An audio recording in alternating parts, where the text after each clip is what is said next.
Branch of कह सकते हो study which deals with the economic problems.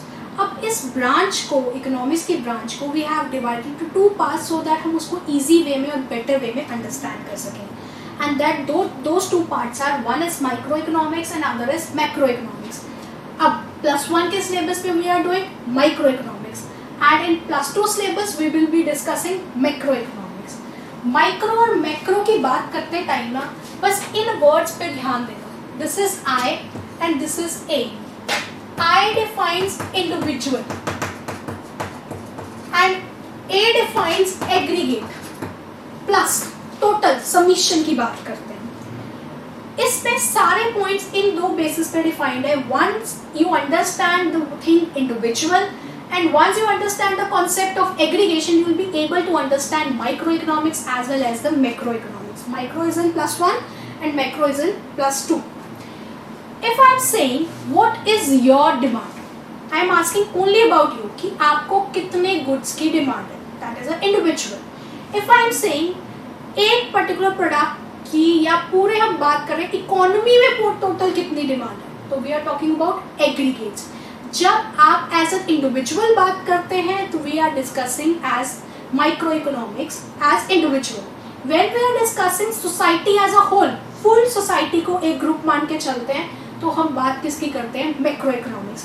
And the most important question between micro and macro is the difference between the both. Number 1 is meaning, it is a part of theory which studies the behaviour of individual. मैंने already mark किया, यहाँ पे हम बात किसकी कर रहे हैं, इंडिविजुअल बिहेवियर की। और मैक्रो में क्या है, it is a part of the economic theory which studies the behaviour of aggregates, society as a whole की बात करोगे। What are the tools we are going to discuss? We will be discussing demand of a good, supply of a good or service. जब हम यहाँ बात करेंगे we will be talking about aggregate demand. And what is aggregate demand? अगर मैं बोल रही हूँ you are only talking about demand of a duster और demand of a chalk, तो एक good की बात करी तो वो क्या हो गया, आपके individuals में, that is micro. If I am saying demand for all goods and services, अब उसमें डस्टर भी आएंगे, चौक भी आएगा, टेबल भी आएगी, चेयर्स भी आएंगे, तो all goods and services will be covered. तो हम बात किसकी करेंगे, मैक्रो की। Then is degree of aggregation, there is also aggregation. I said demand for chalk. अब डिमांड फॉर चौक की बात करो, you are talking about my demand, you are talking about some other people demand. तो chalk आपका एक common unit है, मेरी demand भी हो सकती है, किसी और टीचर की भी डिमांड हो सकती है। तो एग्रीगेशन क्या है, लिमिटेड है। यहाँ पे एग्रीगेशन क्या है, unlimited, highest degree of aggregation है। You are talking about demand for all goods and services, तो आपने सारे गुड्स एंड सर्विसेज की डिमांड को प्लस किया, सारे कंज्यूमर्स की डिमांड को प्लस किया, तो यहाँ पे कौन सी डिग्री है, हाईएस्ट डिग्री है। There is an assumption. Assumption क्या है, when we are studying microeconomics we keep macroeconomic variables as constant, and when we are discussing macroeconomics we'll be saying microeconomic variables as constant. उनमें कोई change नहीं आएगा।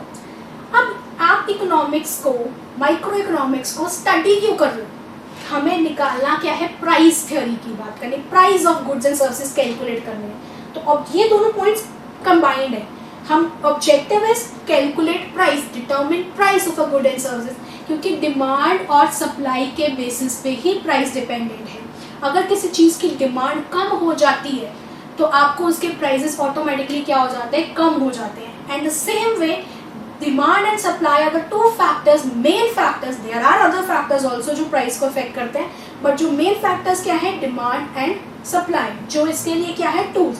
हम calculate क्या करते हैं, डिटरमिन प्राइस। यहाँ पूरे इकोनॉमी की बात कर रहे होते हैं, तो we are discussing about income and employment of an economy. Economy में कितनी इनकम है, कितनी एम्प्लॉयमेंट है, कितनी प्रोडक्शन है, वो हम डिस्कस किसमें करते हैं, इसमें, that is macroeconomics. And keep this thing in your mind that whenever you are writing difference, any difference, either it's micro, macro or any difference जो हम future में करने वाले हैं, you need to write these as basis. Without basis you are not going to write difference, क्योंकि आपके उसमें marks deduct हो जाते हैं। तो